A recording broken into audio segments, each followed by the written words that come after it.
જય શ્રી કૃષ્ણ બધાને. કેમ છો બધા? મજામાં? તો આજે પાછો આવી ગયો છું નવો એક વિડીયો લઈને. પ્રાથમિક શાળાનો મારો જે આખી 1 ધોરણથી 7 ધોરણ સુધીની જે જર્ની હતી મારી, એના વિશે આજે આપણે વાત કરશું. અને એમાં તમને પણ લગતી કેટલી એવી વાત હશે કે તમારી સાથે પણ એ બધી ઘટનાઓ ઘટી હશે. કેમ કે બધાય પ્રાથમિકમાંથી તો પસાર થયા હોય, અને જે લગભગ 70-80% સ્ટોરી તો સેમ હોય જ છે કે આપણે ત્યાં કેવી રીતે ભણ્યા હતા, કેવી ફિલિંગ્સ આવતી, અને બીજું પણ ઘણું બધું. તો એ પણ તમારું પણ જૂનું એક જોઈએ તો બાળપણ તાજું થશે મારી સાથે. એટલે વિડીયોમાં બન્યા રહેજો છેલ્લે સુધી.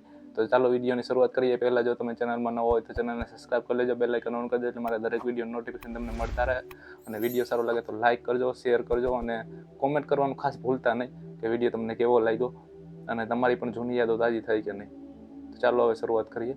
આમાં ઘણું બધું મિશ્રણ આવે છે. કેટલીક વિદાય જ્યારે થઈ, અમારે 7 ધોરણ કમ્પ્લીટ થઈ ગયા, ન્યાનું આવશે, તો કેટલુંક વચ્ચેનું, કેટલુંક શરૂઆતનું, તો એવું બધું મિશ્રણ હશે. તો તમે એ સમજી જાજો કે હું ક્યારની વાત કરું છું. જ્યારે વિદાય થતી ત્યારે એક વિચાર એ પણ આવતો હતો કે જે બાળકે બાળ મંદિરની પણ બાળપણમાં કલ્પના નહોતી કરી, જ્યારે 2-3-4 વર્ષના આપણે હોય ત્યારે, કે ભાઈ આવું પણ કંઈક આ દુનિયામાં હોય, એણે આ જે પ્રાથમિક શાળાનો જે બધા ધોરણ હોય કમ્પ્લીટ કરી લીધા હતા અને હાઈસ્કૂલમાં જવાનો સમય આવી ગયો હતો. એટલે એ જે ફિલિંગ હતી એ એક જોઈએ તો ઘણું બધું શીખવાડી જતી હતી. કેમ કે પ્રાથમિકમાંથી કેટલાક તમને એવા બોધ મળે, અને એક તો દુઃખ પણ થાય. કેમ કે એ આપણું બાળપણ ત્યાં આપણે વિતાવ્યું હોય પ્રાથમિકમાં. હવે હાઈસ્કૂલ કેવી હશે, અને પાછી ઉંમર પણ આપણી થોડીક એમ જોઈએ તો 7 ધોરણ કમ્પ્લીટ કરી લીધા એટલે 12 વર્ષની તો થઈ જ ગઈ હોય. એટલે પછી આગળ હાઈસ્કૂલ આખી અલગ વસ્તુ થઈ જાય. પ્રાથમિક અને હાઈસ્કૂલમાં ડિફરન્સ તો આપણને ખબર જ છે કે કેટલો હોય. પ્રાથમિકમાં જે મજા આવે છે એટલી પાછી હાઈસ્કૂલમાં આવે છે, પણ એ આખી ઉંમર પાછી અલગ હોય છે, અને એનાથી પાછી કોલેજની આખી ઉંમર અલગ હોય છે. તો દરેકની એ ઉંમર પ્રમાણે આખી એક મજા હોય છે. પણ આપણે સૌથી વધારે છે ને બાળપણ યાદ આવે છે, અને એ આપણું વીતું હોય પ્રાથમિકમાં. એટલે પ્રાથમિક સાથે વધારે આપણે લગાવ હોય છે. અને એવું નથી, પણ કેટલાકને હાઈસ્કૂલ સાથે હોય. પછી જેનું જેવું માઇન્ડ અને જેના જેવું જ્યાં લગાવ હોય. જ્યારે 5 વર્ષનો થઈ ગયો ત્યારે અમારે બાળ મંદિરમાંથી પછી પ્રાથમિક શાળામાં પહેલા ધોરણમાં ભણવા જવાનું હતું. તો માએ કીધું કે હવે તારે મોટી નિશાળમાં જવાનું છે. એટલે ત્યારે બાળ મંદિર સામે તમે જોવો તો પ્રાથમિક મોટી નિશાળ કહેવાય. તો તારે મોટી નિશાળમાં જવાનું છે. તો હું રોવા માંડ્યો હતો. કેમ કે એક જે બાળ મંદિરમાં આદત પડી ગઈ હતી અને જે મજા આવતી એ હવે મોટી નિશાળે મોટું નામ થાય એટલે એમ થાય કે ન્યાય એટલું બધું શું હોય છે, અને થોડીક જવાબદારીઓ પણ વધશે એવું તો આપણે થોડુંક હોય જ છે. કેમ કે પછી લેસનનું ને એવું બધું આવતું હોય છે. અહીંયા અમે બાળ મંદિરમાં દેતા, પણ એટલું બધું નહીં. એ વધીને શું કહે કે 4 એકડા ઘૂંટવાનું કહે કે ભાઈ 4 એકડા ઘૂંટીને આવજો. એટલે અને કદાચ પછી ધીરે ધીરે આગળ આપણે આવડતું જાય તો 10 સુધીનું કહે. એટલે એ તો થોડુંક હતું કે મોટી નિશાળે છે એટલે બીજું બધું પણ વધતું જવાનું છે, અને એક જોઈએ તો જવાબદારી. એટલે એ થોડુંક તકલીફ હતી. એ હાટું હું ના પાડતો હતો. તો પછી માએ મને મનાવ્યો કે ભાઈ એવું કોઈ ના હોય ને, પછી આગળ ભણવા જવું જ પડે ને, બધા છોકરા જાય જ છે ને તને શું વાંધો છે. એટલે પછી હું માની ગયો હતો કે વાંધો નહીં, ભલે હું જાય. પછી જે આગળના એક વિડીયોમાં મેં કીધું હતું કે અમારે ત્યાં પેલા દિવસે જ્યારે એડમિશન થાય ત્યારે એનું આખું રવાડી કાઢે અને એવું બધું કરે છે. અને એ જે આખી ફિલિંગ હતી એના લીધે થોડુંક લાગ્યું હતું કે ભાઈ હવે આપણે અહીંયા વાંધો નહીં આવે. કેમ કે એ જે આખું અમારું સ્વાગત કર્યું હતું ને, તો એના ઉપરથી થોડુંક આમ હિંમત આવી હતી કે ભાઈ અહીંયા આપણે અજાણ્યું નથી લાગતું એમ. થોડાક સમય માટે 1 દિવસ પૂરતું એવું રહ્યું હતું. અને પછી જ્યારે ભણવાનું ચાલુ થયું પછી થોડું થોડું નવું લાગતું હતું, અને બહુ મજા નહોતી આવતી. કેમ કે ખાસ કરીને તો છે ને જે લેસન આપતા ને, એટલે એમાં ન મજા આવતી. કેમ કે અમારે રમવું હોય અને લેસન આપે એટલે એમાં થોડો સમય બગાડવો પડે. નહીં એટલો સમય અમારે ભાઈ ભલે કલાક એકનું લેસન હોય, પણ એટલો સમય અમારે શું કહે કે રમવાનો ઓછો થાય ન મજા આવતી. અમે રમવા જતા તો ક્યારેક તો અંધારું થઈ જાય ને તો પણ રમતા હોય. એટલે એવા આમ રમતનું હતું. પણ એક જોઈએ તો શું કહેવાય કે એ રમી લીધું, જો ન રમ્યા હોત તો થોડોક અફસોસ જ રહે. અને ના, એવું નથી કે ભણવું ન જોઈએ, ભણવું પણ જોઈએ. અને બે વસ્તુ કરવી જોઈએ, ભણવામાં થોડુંક ધ્યાન દેવું પડે પણ સાથે રમત પણ જરૂરી છે. પછી ત્યાં નવા નવા મિત્રો બન્યા અને કેટલાક જે અમારા બાળ મંદિરમાં હતા એ પણ ત્યાં આવ્યા હતા. એટલે એ સાથે બધા સાથે દોસ્તી થઈ. પછી દોસ્તી ને ઝઘડા ને એવું બધું હાલતું રહેતું, કીટા કરી નાખતા. અને વળી પાછો એક ત્રીજો મિત્ર વચમાં પડી અને સમાધાન કરાવે ને વળી પાછા ભેગા રમવા માંડીએ ને, એટલે એવું બધું હાલતું રહેતું. અને પછી ધીરે ધીરે એમ આદત પડવા માંડી અને પછી આમ એવું થતું એક રીતે નિશાળે જવું વધારે ગમતું. આ બધા કેમ કે બધા ત્યાં છોકરા હોય એટલે મજા આવે એને ભેગી રમવાની, વાતોચીતો કરવાની, હસી મજાક કરવાની. પણ જે લેસન છે ને એનાથી મને થોડુંક શું કહે કે પહેલેથી જ તકલીફ રહી છે. ભાઈ એ રહેવા દે, તમે અહીંયા જે લખાવો એ લખાવી દો પણ લેસન આપો. અને રમાડવાનું, જો કે રમાડતા તો પછી એટલા નહીં, 6ઠા 7મા ધોરણમાં અમને રમાડવાતા, એનો સમય આપતા. પણ બાકી તો અમારે ત્યાં હોય એટલે ભણવાનું જોઈએ. રિસેસમાં અમને ટાઈમ મળતો ત્યારે બધા મિત્રો સાથે રમતા અને બધું હસી મજાક કરતા. પછી મારો પહેલેથી સ્વભાવ એવો હતો કે હસી મજાક વગર મને ન મજા આવે. એટલે કોઈ મિત્રને ન મજા આવતી હોય ને તો પણ ધરારથી હસી મજાક કરું. અને પછી થાય ડખા અને એ કઈ બેનને વધારે એવું થાય એટલે બેનને કઈ, બેન અથવા તો સાહેબ જે અમારા શિક્ષક હોય ક્લાસના એને કહે કે આ મને મારી મજાક મસ્તી કરે છે અને હેરાન કરે. એટલે આમ કોઈ કન્નડવાનું એટલે એમને ખાલી મોઢેથી હસી મજાક કરવાનું. એટલે પછી એને સાહેબ બોલાવે અને ભાઠા મારે. પણ છતાં પણ ખાઈ લે. મજા તો ન આવતી ભાઠા ખાવાની, પણ ખાઈ લે. પણ હસી મજાક તો એ પાછી મૂકી નહોતી. અને લેસન પણ ન કરતો એટલે એના લીધે પણ ભાઠા મળતા. પણ લેસન એ પછી એ ભાઠા ખાઈ લેતો કે ભાઈ કોઈ રહ્યું, થોડીક વાર ચમચમાટી બોલશે એ જ ને, બીજું તો હું. બાકી લેસન તો ક્યારેક કોઈ દી કર્યું હોય તો મને યાદ નથી. બાકી લેસન બને ત્યાં સુધી હું ન કરતો. અને હું કોઈને સલાહ નથી દેતો કે તમે પણ એવું કરો. લેસન કરવું જોઈએ, બધું ભણવું જોઈએ. અને પણ મેં જે કર્યું છે એ હું તમને કહું છું. એટલે રમવાને લીધે ટાઈમ ન મળતો એટલે ન કરતા. જો કે ટાઈમ કાઢતા જ નહીં. બાકી તો ટાઈમ તો મળી જાય ને, 1-1.5 કલાક લેસનમાં તો ટાઈમ મળી જ જવાનો હોય. એટલે થોડીક વાર ભાઠા ખાઈ લેતા. બાકી હા, ત્યાં નિશાળે છે ને ધ્યાન દઈને ભણતા. પછી અમારે સમય હતો નિશાળનો 11 વાગે ચાલુ થાય નિશાળ અને 12 વાગે રિસેસ પડે, પ્રાર્થના ને એવું બધું પતાવી લે એટલે. અને 12 થી 12:30 રિસેસ, અડધી કલાકની રિસેસ હોય. પછી 2 વાગે રિસેસ પડતી, 2 થી 2:30ની, ક્યારેક ક્યારેક 2:45 થઈ જતા. પછી 4 વાગે બાથરૂમ જવા માટે થોડોક રિસેસ પડે 15 મિનિટની. અને પછી 5 વાગે રજા પડી જાય. એટલે સવારે એક, પછી બપોરે 12ની રિસેસમાં એક અને 2ની રિસેસમાં એક, 3 રૂપિયા મને વાપરવા મળતા. અને એ સમયે 1 રૂપિયામાં ઘણો ભાગ આવી જતો. આમ એ ઉંમર પ્રમાણે આપણે જોઈએ ને તો જો એ તમે રૂપિયાનો ભાગ લ્યો ને તો અડધો 50% તો છે ને તમારું પેટ ભરાઈ જ જાય. એ નાના બાળકની વાત કરું છું. ત્યારે અમે જેવડા હતા ને ત્યારે એ 1 રૂપિયાનો એટલો ભાગ આવતો કે મિનિમમ 50% તો આપણું પેટ ભરાઈ જાય. એટલે એક ટેકો થઈ જાય એમ કહી શકો, કે નાસ્તો થઈ જાય એમ કહી શકો, બરોબર. અને બાકી તો બપોરે પાછા 12 વાગે જ્યારે રજા પડે ત્યારે ઘરે આવી જાય ત્યારે જમવાનું તો હોય જ. અને બની ગયો એટલે જમવાનું હોય. અને બાકી રૂપિયો વધે તો પછી 12 વાગે જો 12ની રિસેસમાં ના વાપરીએ, પણ હું તો લગભગ વાપરી જ નાખતો. પણ જો ના વાપરીએ તો સાંજે 5 વાગે રજા પડ્યા પછી કામ આવતો. એટલે 3 રૂપિયા મને એ સમયે વાપરવા મળતા. પણ એ 3 રૂપિયા અત્યારના શું કહેવાય કે 300 રૂપિયા જેવા ગણી શકાય એવા હતા. દરેક ધોરણે નવા નવા ચોપડા મળતા. તો એ નવા ચોપડા મળે ને એટલે એની આમ પહેલાં તો જોઈએ બધા અમે નિરખીને, એના ચિત્રો જોઈએ અને પછી કયા કયા પાઠ છે ને અનુક્રમણિકા આખી જોઈએ. અને પછી એની સુગંધ સૂંઘીએ. અને કેમ કે સુગંધ પણ આખી અલગ એની એક નવા ચોપડાની. પછી જે આપણે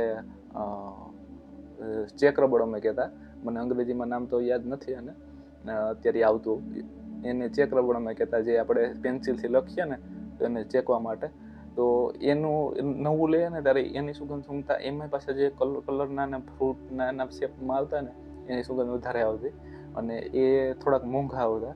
એટલે એ પછી એવી 2-3 વસ્તુ હતી કે એને આમ શું કે નવી હોય ને તો આમ સૂંઘતા ભાઈ આ ગતિમાં કેવો અસલ મસ્ત સુગંધ આવે છે. એટલે એ નવા ચોપડા મળે એટલે એ બધું જોઈએ.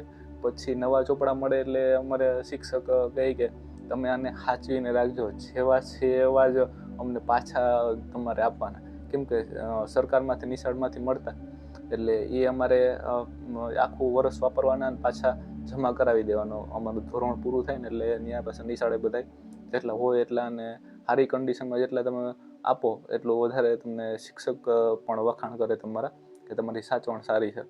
એટલે એ આપણે ત્યાં આપી દેવાના પાછા અને પાછા એના પછીના ધોરણમાં પાછા નવા આપણે મળતા. એટલે એવી રીતે હતું. અને અમારે એ સમય બધા નવા જ મળતા. પાછા હાઈસ્કૂલમાં ગયા ને ત્યારે અમારે જૂનાથી રોડાવવું પડતું અને પછી તો કંઈક 9માં 10માં તો અમારે ચોપડા લેવા પડતા એવી રીતે કંઈક હતું. 8માં તો અમને મળ્યા હતા એમાં અડધા લગભગ જૂના હતા. એટલે બાકી 1 થી 7માં તો અમને બધા નવા જ મળ્યા હતા. અને એનો શું કહે કે પેજ પણ બહુ સારા હતા, જાડા એકદમ. એટલે મજા આવતી છે નવા ચોપડા મળતા, એની આખી ખુશી અલગ આવતી. અને એક આપણે પુઠ્ઠાનું જે વાત કરતો હતો તો પુઠ્ઠામાં કે નવા ચોપડા મળે એટલે શિક્ષક કહે કે એને તમે પુઠ્ઠા ચડાવી લેજો.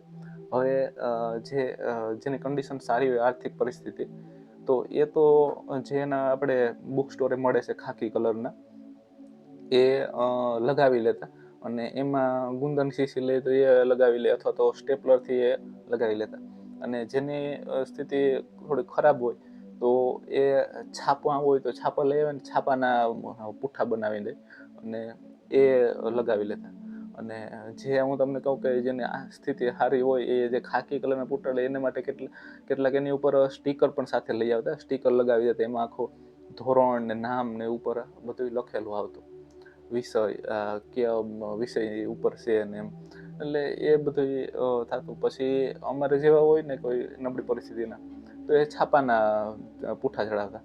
અને ગુંદ કે સ્ટેપલરની ખર્ચો ન થાય એમ હોય એટલે જે આપણે ઝાડવાનો ગુંદ આવે છે ને એને એક પ્લાસ્ટિકમાં પછી એવી આમ શું કહે કે ડાબલો હતો, ડાબલો કહી હોય તો ડાબલો કહી શકાય, ઉપરથી ઢાંકણાવાળું. તો એમાં મેં ગુંદ એ ઝાડવાનો ભેગો કરી અને બાવળા છે ને અમે રમવા જતા ને ખારામાં, એટલે બાવળામાં લીમડામાં જેટલામાં જ્યાં ગુંદ ચોઈટો ને એ બધું ખેરી લે પછી એમાં નાખી દેતો. અને થોડાક દિવસ સુધી એમને પાણી નાખી દેવાનું ને આખું એ જે ગુંદ ડૂબી જાય ને ત્યાં સુધી ભરી દેવાનું. પછી એ એમને પડ્યું રહેવા દેવાનું. કેટલા દિવસ તમે પડ્યા રહેવા દો ને તો એ ગુંદ છે ને એકદમ સાવ ઢીલો થઈ જાય ને ઓગળી જાય.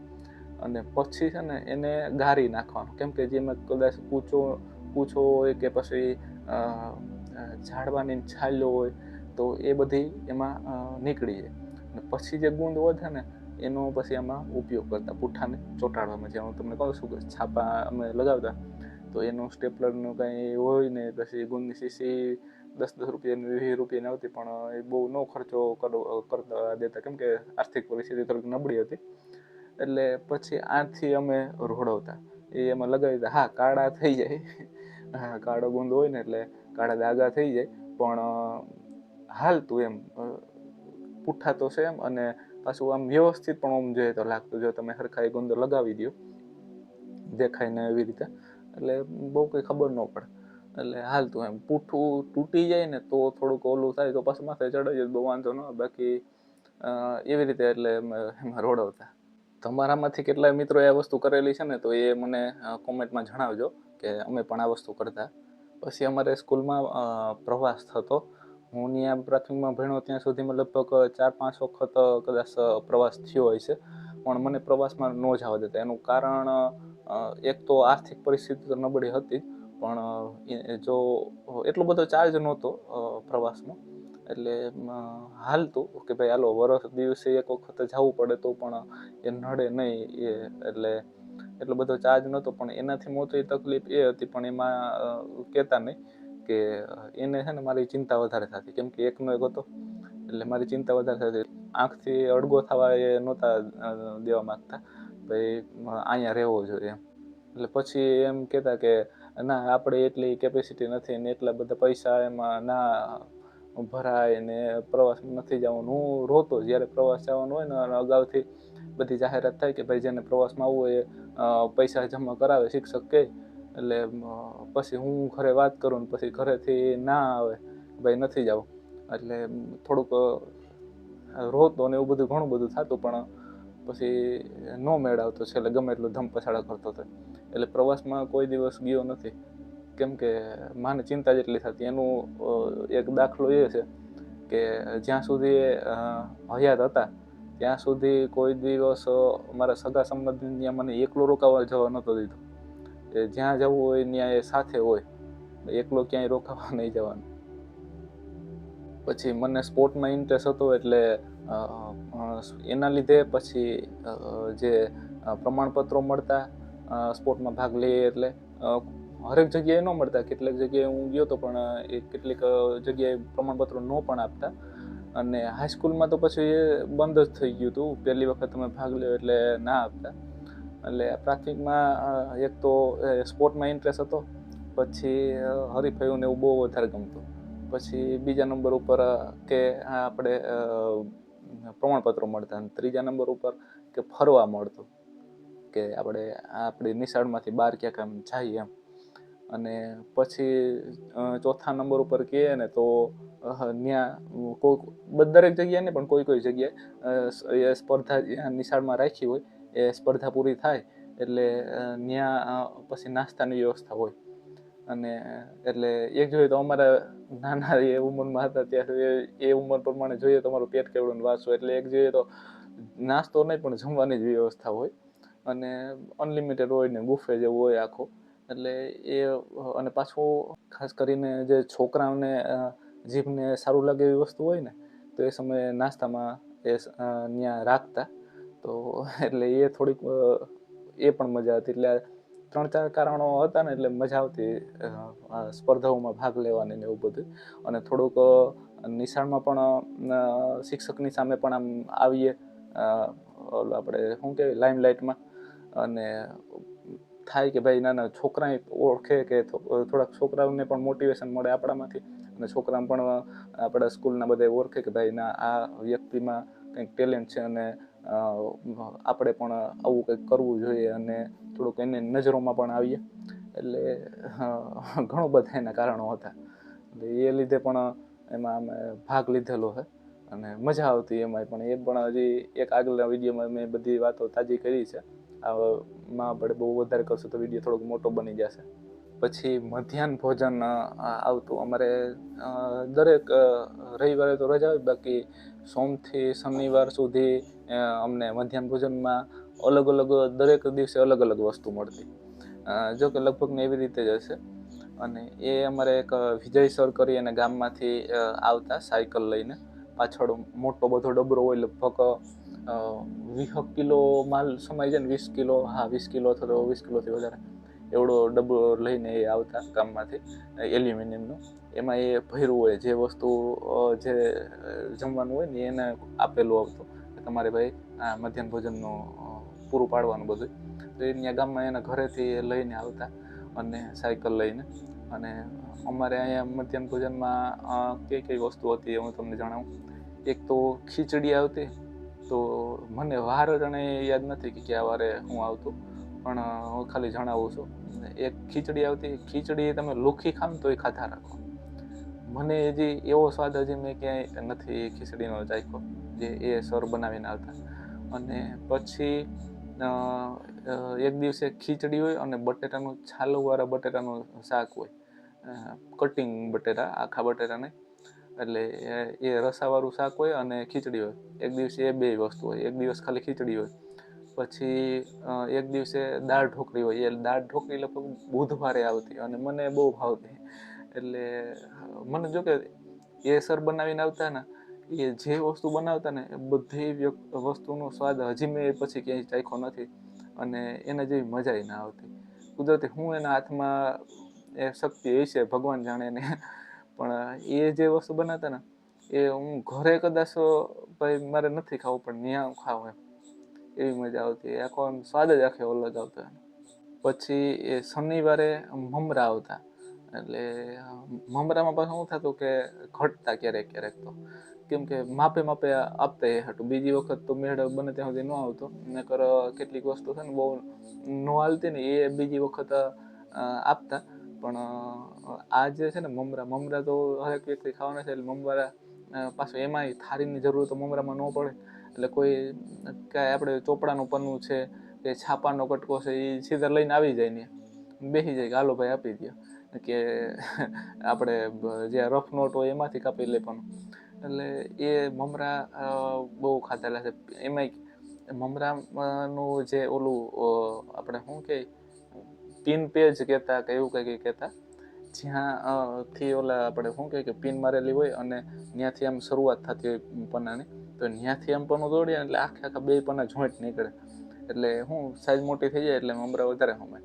એટલે એ ત્યાંથી પિન પેજથી કાઢતા પન્નું અને પછી ખાવા જતા. કેટલાક તો એમને ચોપડા પૂરી કરી નાખતા. અને એ પણ એક આખી અલગ જ મજા હતી.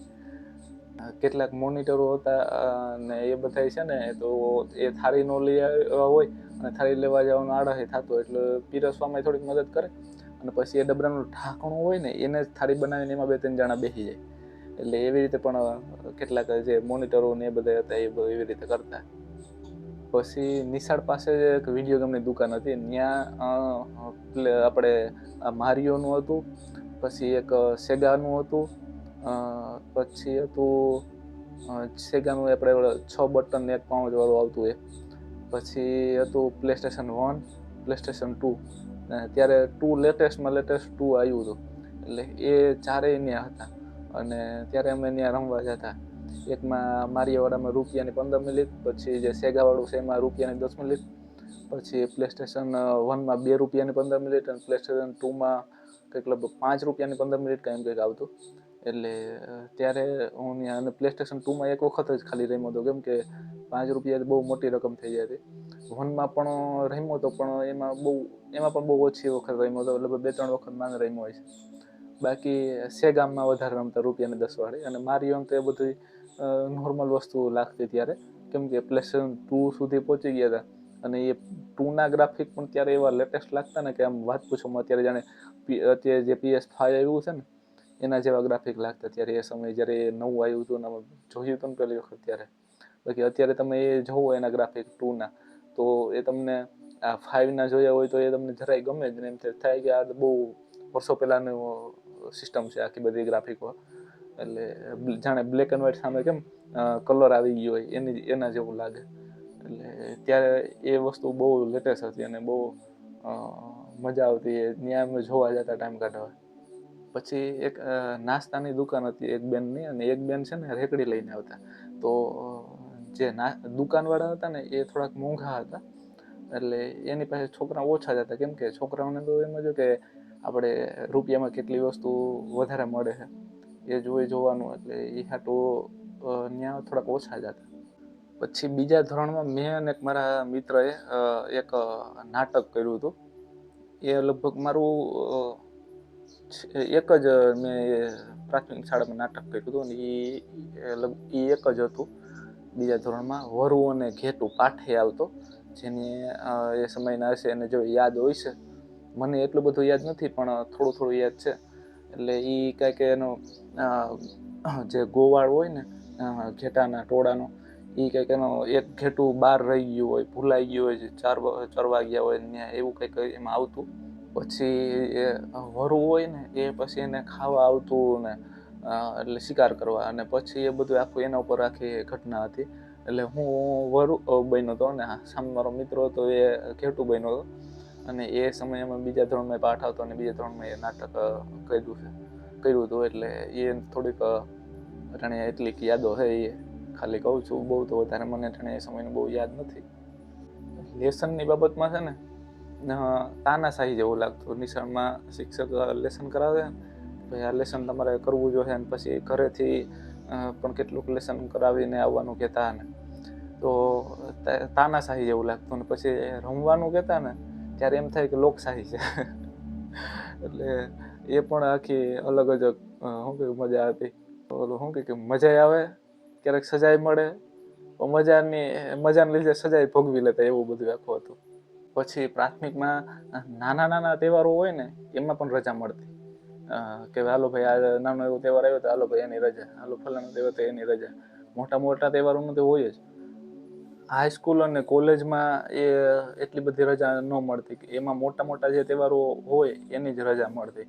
એટલે એ પ્રાથમિકની એક ખૂબી એ હતી, જો કે અમારે માટે કે એ જે અમને રજા મળતી એ નાના નાના તહેવારોની, કોઈ પડવો છે એવા કોઈ તહેવારો છે એ બધાની રજા મળતી, એટલે એ અમારી માટે સારું હતું. પછી ક્યારેક વધારે વરસાદ થઈ જાય તો પણ રજા મળતી, કે હાલો ભાઈ આજે રજા છે, એમ ન આવો તો હાલશે. એટલે એ બધી પ્રાથમિક ઘણી એમ છૂટ હતી, અને એ છૂટ ખરેખર હોવી પણ જોઈએ, કેમ કે ડાયરેક્ટ તમે કોઈ ઉપર ભેગો તો ભાર મૂકી દો તો એ બહુ સારું ન લાગે, એમ કેદખાના જેવું વધારે લાગતું છે.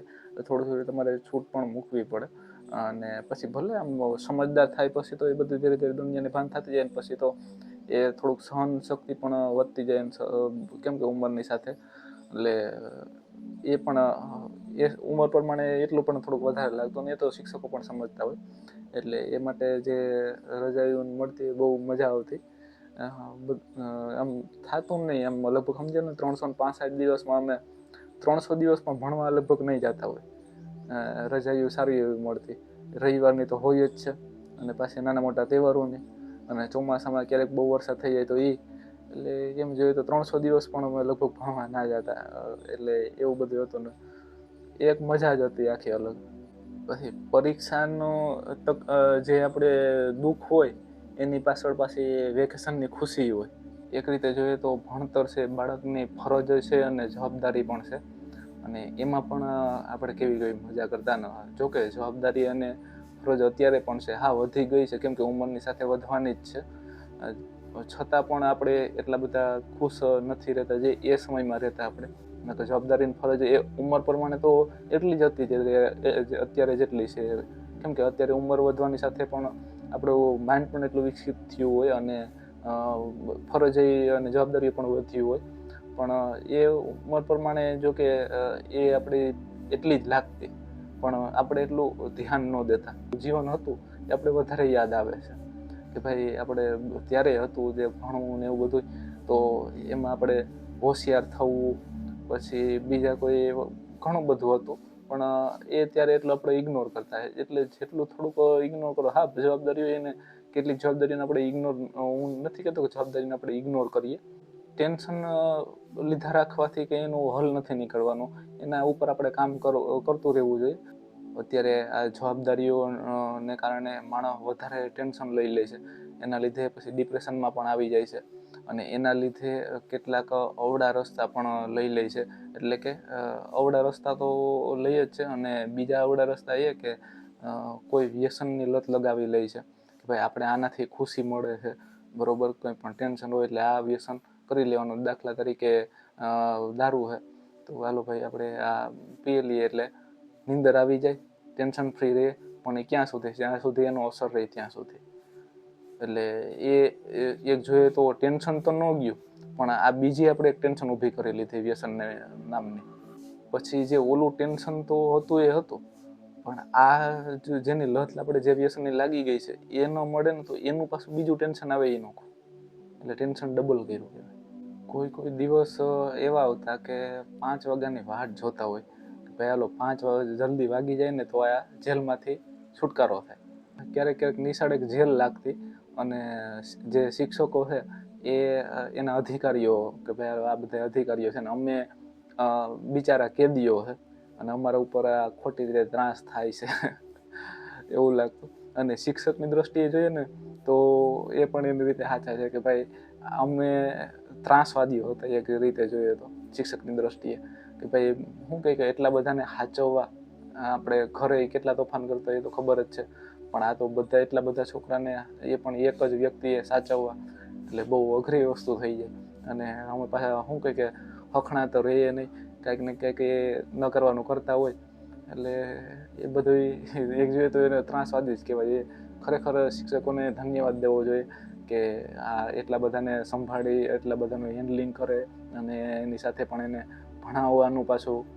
એટલે ખરેખર હવે અત્યારે સમજાય છે એમ. બાકી તો ત્યારે તો એવું જ લાગતું કે આ અમને શું કે ઘરેથી ધરારથી આમ કેદીઓને જેલમાં મોકલતા હોય ગુનેગાર વગર. અમે પોતાને તો નિર્દોષ જ અમે માનતા, અમે કોઈ ગુનો કરતા જ નથી, અમે નિર્દોષ છે ને અમે ધરારથી મોકલે છે અને બધા અમારા ઉપર એમ અત્યાચાર જ બધી બાજુથી થાય છે એવું જ લાગતું. ઘરે સર્વિસ થતી તો એવું જ લાગતું કે ભાઈ અમે તો અમારે શું કે અમારી મજા કરતા હોય અને તમે સર્વિસ કરી દો. કેમ કે સમજી લે ક્યાંક એમ બાધા હોય, કોઈ વસ્તુ હતું ઝપાઝપી થઈ હોય અથવા તો કાંઈ રમતો આમ બાંધણું થઈ ગયું હોય અને પછી ત્યાં બાંધણું થઈને પાછું ઘરે આવીએ તો ઘરે માન બાપા એ સર્વિસ કરે. એટલે એમ લાગતું કે અમે ચારે બાજુ અમારા ઉપર અત્યાચાર થાય છે ને અમારું સાંભળવાળું કોઈ નથી, અમારી આવાજ દબાઈ જા રહી છે. મા બાપ છે એ તાનાશાહ જેવા લાગતા કે ભાઈ તાનાશાહી હાલે છે. આપણે ક્યાંય બજારમાં કોઈ ખોટી રીતે મેં તમને કીધું એમ બાંધતા હોય કે કોઈ ઝપાઝપી હાલતી હોય કોઈ વસ્તુને લીધે, કેમ કે નાના છોકરા હોય તો એ તો વસ્તુ થતી જ હોય છે.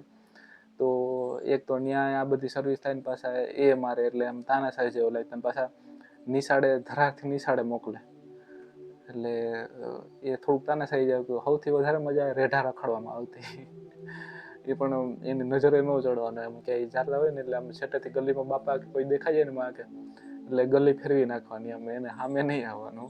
તો કઈ કે ઘરે આવીએ પછી આખી ઇન્ક્વાયરી થાય, ત્યાં હું રખડતો હતો, ત્યાં હું દાટ્યું હતું તારું, એટલે એવું બધું થતું. એટલે ઘણું બધું અમારે બચી બચીને રહેવું પડતું. સમજણ આવ્યા પછી એ બધું સમજાય છે કે ભાઠા મારતા, ખીજાતા, જે પણ કરતા મા બાપ અથવા આપણે શિક્ષક જેને આપણે ગુરુ પણ કહીએ, તો એ બધું આપણા સારા માટે કરતા. એ સમજાય છે પણ બહુ મોડું સમજાય છે. સમજણ આવે ત્યાર કે ભાઈ જે પણ કરતા ત્યારે કડવું લાગતું પણ આપણા સારા ભવિષ્ય માટે બધા કરતા. મા બાપ અને ગુરુની કિંમત ક્યારેક ક્યારેક બહુ મોડી સમજાય. વિદાય થતી હતી ને ત્યારે હું ત્યાં હતો અને અમારા ક્લાસના છોકરા બહુ ઓછા હતા, લગભગ 10-12 માંડ હશે મને એવું લાગે છે. છોકરીઓ લગભગ હતી કોક જ નહીં હોય અને શિક્ષકો હતા. અને હું બધાના ચહેરા સામું જોતો હતો. બધાને આમ આંખો છે ને શિક્ષકોથી માંડીને છોકરાઓના બધાને આંખોમાં, છોકરાઓને ઓછું બાકી છોકરીઓને શિક્ષકોને આંખોમાં આંસુ હતા. અને કેવા પણ કાંઈ હતું નહીં, કેમ કે જે બધું છે આંસુ જ બધું વર્ણન કરી દેતા હતા.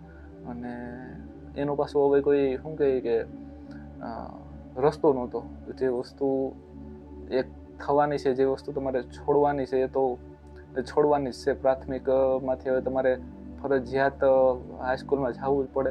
8મા ધોરણની ત્યારે વાત હાલતી કે 8મું ધોરણ લગભગ તમે છો ત્યાં સુધીમાં આવી જાય, પણ અમે એટલા શું કે બદનસીબ કહેવાય કે જે કહો એ નકર હજી અમને 1 વર્ષ ત્યાં પ્રાથમિકમાં ભણવાનો મોકો મળ્યો અને બહુ મજા કરત. એટલે અમે ત્યાંથી 7 ધોરણ પાસ કરીને નીકળ્યા પછી 1-2 વર્ષ પછી લગભગ ત્યાં 8મું ધોરણ આવ્યું હતું. એટલે એ અમારા ભાગમાં નહોતું 1 વર્ષ.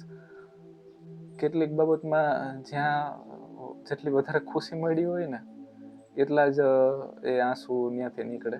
અને એ ખુશીના નીકળતા હોય કે ભાઈ આ જગ્યાએ અમને જે ખુશી મળી, એટલા વર્ષો અમે પસાર કર્યા. એક મારો ફેવરિટ એક્ટર છે, વિદેશનો છે, એનું એક પિક્ચર છે. એમાં એક બહુ સારો એ ડાયલોગ કહે છે, આખું ફિલિંગ્સ ઉપર જ છે. લગભગ રોકી કે ખાલી રોકી 6 નામ છે એનું ફિલ્મનું. તો એમાં એ એક બહુ સારો ડાયલોગ દે છે, કેમ કે ત્યારે એની ઉંમર થઈ ગઈ હોય અને એ પછી એના જે જવાનીનું જે આખું પહેલાંના વર્ષોનું બધું યાદ કરવા એ જે એરિયો હોય ત્યાં જાય છે. ત્યાં એ વાત કરે છે કે કેટલીક જગ્યાઓ છે ને જ્યાં આપણે વસ્યા હોય એ જગ્યાઓ આપણામાં વસી ગઈ હોય છે. અહીંયા એવું જ હતું અમારે. અને જોકે લગભગ જગ્યાએ જ્યાં જ્યાં આપણે રહેતા હોય, આપણું ઘર હોય કે ત્યાં કેટલાક વર્ષો વિતાવ્યા હોય અથવા તો પછી પ્રાથમિક હોય, હાઈસ્કૂલ હોય કે કોલેજ હોય, જ્યાં આપણે વર્ષો વિતાવ્યો હોય અને જ્યાં આપણે એક જીવનનો ભાગ, જે સમય છે જીવનનો ભાગ છે, અને જે જીવનનો આપણે એક મોટો ભાગ જ્યાં વિતાવ્યો હોય, તો એ જગ્યા ખરેખર આપણે એટલું આસાનીથી મૂકી ન શકતા હોય. અને કેટલાક એનો અંદાજ આપણે એક વસ્તુ ઉપરથી પણ આવી શકે કે કેટલાક તમે જોશો તો વ્યક્તિઓ એમ કહેતા હશે કે ભાઈ મારું મૃત્યુ આ જગ્યાએ થવું જોઈએ.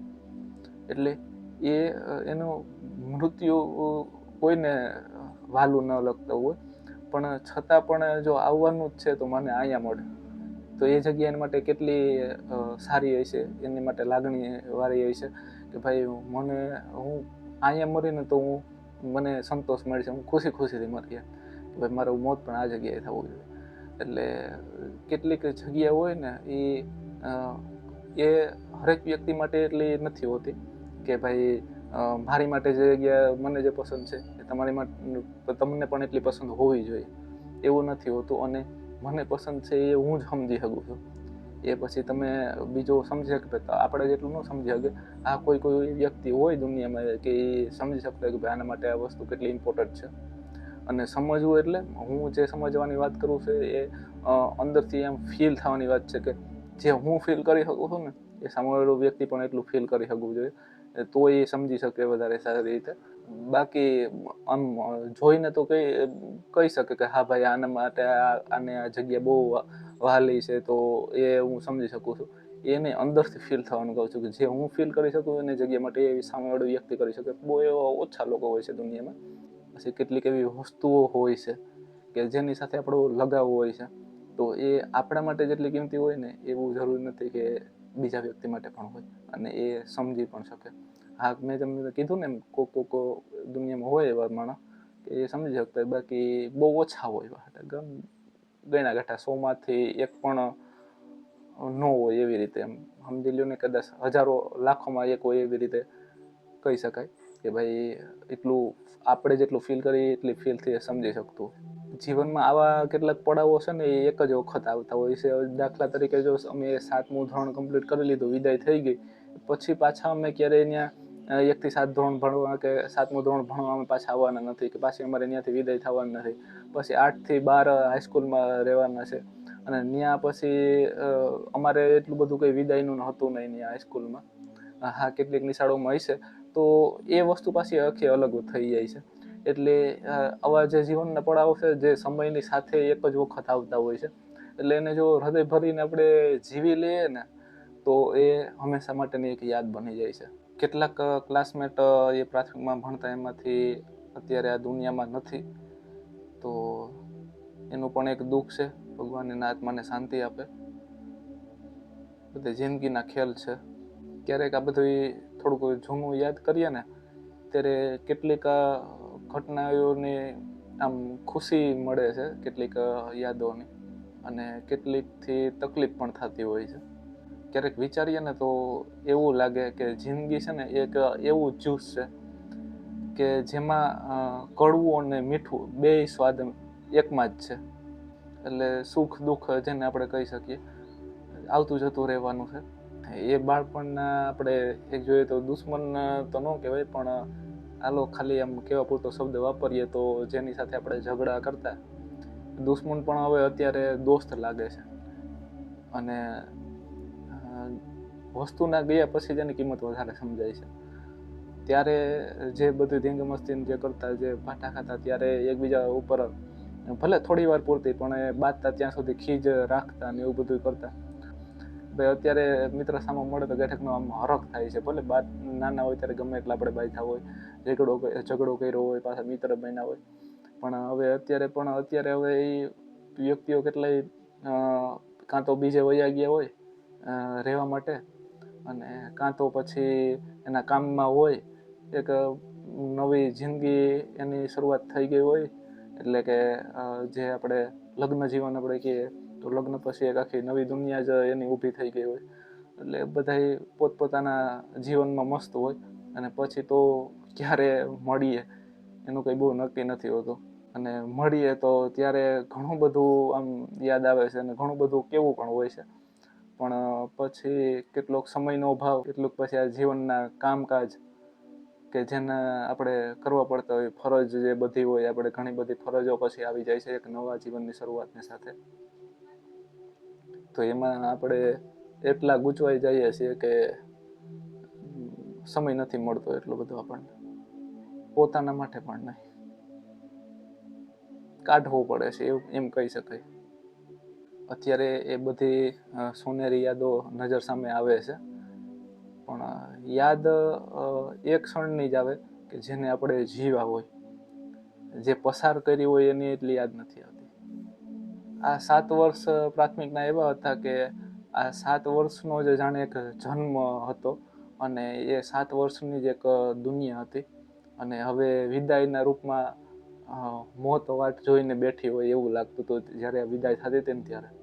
અને આ મોતનો આઘાતનો અસર મારા ઉપર કેટલાય મહિના સુધી રહ્યો હતો. આમ બહુ કંઈક ગમતું નહીં, અને એમ એવું લાગતું કે હવે વાં હજી શું કહે કે હાઈસ્કૂલમાં એટલું બધું સેટિંગમાં આવ્યું હોય, અને પાછા હજી એટલા બધા ફ્રેન્ડ નહોતા થયા, અને પાછું જે આ મજા કરી હતી પ્રાથમિકમાં એ મજા નહોતી. અને પાછું શું હતું કે જે પ્રાથમિકમાં મિત્રો હતા ને એ ત્યાં હાઈસ્કૂલમાં લગભગ 10 આસપાસ તો 10 છોકરા હશે એટલા જ આવ્યા હતા. બાકી બધા, અને ત્યાં પારી અલગ હતી. અમારે છોકરાઓની પારી હતી બપોરે 12 થી 5 વાગ્યા સુધીની, અને છોકરીઓની સવારે 7 થી 11 વાગ્યા સુધીની. એટલે અમારા ક્લાસના છોકરા લગભગ જ્યાં પ્રાથમિકમાં ભણતા એમાંથી 10 છોકરા તો માંડ હશે એટલા જ હતા. અને બીજા ક્યાંક બીજી પ્રાઇવેટ સ્કૂલમાં વયા ગયા, અને કોઈએ ભણવાનું છોડી દીધું, ને કોઈએ કે બીજે રહેવા વયા ગયા. એટલે આમ જોઈએ ને તો બધું હવે વિખાઈ ગયું હતું. જેમ વાવાઝોડું આવે ને ઝાડવા ઉપર કેમ માળો હોય અને આખો વિખાઈ જાય, અને આમ ત્રણખલા બધા અલગ અલગ વિખાઈ જાય, ને પછી કોણ ક્યાં ઉડીને વયું જાય એનું કંઈ આમ અતોપતો ન રહે, એના જેવું બધું આખું થઈ ગયું હતું. કે પછી આખું બધું અમારો એક જોઈએ તો એ જે માળો હતો એ બધો વિખાઈ ગયો હતો પ્રાથમિકનો. અને પછી એ જે પ્રાથમિક શાળા જેવી નિખાલસતા છે ને એ પછી ક્યાંય આગળ બહુ જોવા ન મળી અમને. બાળપણ એક આપણે આમ જોઈએ તો 3 આપણી ઉંમર કહી શકાય મેન: બાળપણ, જવાની અને ઘડપણ. તો એક ઉંમર એમાંથી વીતા પછી બાળપણ વીતું હોય કે જવાની વીતી હોય. એક ઉંમર વીતા પછી એ ઉંમરના આપણે ફોટા જોઈએ ને આપણે પોતાના, કે એ સમયની કોઈ યાદો જોઈએ બધી, તો વિડીયો અત્યારે તો હવે આવી ગયું છે એટલે તમે વિડીયો પણ યાદી તરીકે રાખી શકો છો. એટલે એ બધું આખું જોઈએ ને તો આમ એક અલગ જ ફિલિંગ આવે, જે ઘણા મિત્રો શબ્દોમાં વર્ણન ન કરી શકે. એટલે એ જે, અને કેટલીક વસ્તુ એવી હોય છે કે જેને શબ્દોમાં તમે ગમે એટલું કહો ને તો પણ આખું એને શબ્દોમાં વર્ણન ન કરી શકો. એટલે હિન્દીમાં એક કહેવત છે ને કે ગુંગે કા ગુડ, કે ગુંગા માણસને તમે ગોળ ખવડાવો તો એ ગોળનો એની મીઠાશ એ કઈ રીતે કહી શકે. એટલે એના જેવું છે બધું. એટલે કેટલીક વસ્તુને છે ને એ શબ્દોમાં વર્ણવી શકાય પણ પૂરેપૂરી નથી વર્ણવી શકાતી. કેટલીક વસ્તુ એવી હોય છે એ તમે ખાલી ફીલ કરી શકો કે ભાઈ આ વસ્તુ દરેક વ્યક્તિ પોતપોતાની રીતે ફીલ કરી શકે, અને ફીલ કરીને જ એકબીજાને સમજાવી શકે કે ભાઈ હાલે મેં ફીલ કરી છે આ વસ્તુ, તું જો ને તું ફીલ કર. બાકી પછી એમ તમે શબ્દોમાં એટલું ન કહી શકો. એવી મોજ અહીંયા પ્રાથમિકમાં કરી હતી કે વર્ષો વીતી જવાની પણ ભાન નહોતી રહી, કે વર્ષો વીતી ગયા. જાણે આરામથી સૂતા હોય અને કોઈ સુંદર સપનું જોતા હોય, અને ઓચિંતું કોઈ આવીને જગાડે કે હાલ ભાઈ ઉઠ. આજે પણ જાવું છે કે નિશાળમાં ભણવા, પણ કેટલાક ઉંમરના જે ફરજ હોય ને એ આપણને બાંધી રાખતા હોય છે. અને હવે પાછું શું કહે કે એ બાળપણ હવે પાછું નથી આવતું, અને એ ભણતર એ પાછું નથી આવતું. આ યુટ્યુબના માધ્યમથી કહેવાનો મોકો મળ્યો છે, બાળપણ વિશે બધી વાતો તાજી કરવાનો જે મોકો મળ્યો છે. આવું ક્યાં વિચાર્યું હતું કે આવી ટેકનોલોજી પણ આવશે ને એમાં આપણે આવી રીતે યુટ્યુબર બનશું, અને આ બાળપણની આપણી જે જર્ની છે આપણા જીવનની, બાળપણની જે બધી કહી શકીએ એ આપણે કેટલા હજારો લોકો સુધી પહોંચાડશું. તો એવું બધું વિચાર્યું પણ નહોતું. અને જે યુટ્યુબના માધ્યમથી આ બધું આપણે થયું છે. તો એ માટે થેન્ક યુ યુટ્યુબ, ખૂબ ખૂબ આભાર કે આ વિડીયોના માધ્યમથી અમારું જે બાળપણ છે, જે અમારું જીવન છે એ એક યાદ બનીને રહી જાય. તો બસ જો આ હતી પ્રાથમિકને જે અમારે વિદાય સુધીની જે કેટલીક યાદો હતી મેં તમારી સામે તાજી કરી. તો તમારી પણ જે આને લગતી અથવા તો કોઈ પણ તમારી યાદો હોય તાજી કરજો કોમેન્ટમાં. અને ચેનલમાં નવો તો ચેનલને સબસ્ક્રાઈબ કરી લેજો, બેલ આઇકન ઓન કરી દેજો, મારા દરેક વિડીયો નોટિફિકેશન તમને મળતા રહે. અને વિડીયો સારો લાગે તો લાઇક, શેર અને કોમેન્ટ કરવાનું ખાસ ના ભૂલતા. મળશું પાછા નેક્સ્ટ વિડીયોમાં. ત્યાં સુધી બધાને જય શ્રી કૃષ્ણ. ત્યારે ફક્ત નિશાળ જ નહોતી છૂટી રાજ, સાથે સાથે આપણું બાળપણ પણ છૂટી ગયું હતું.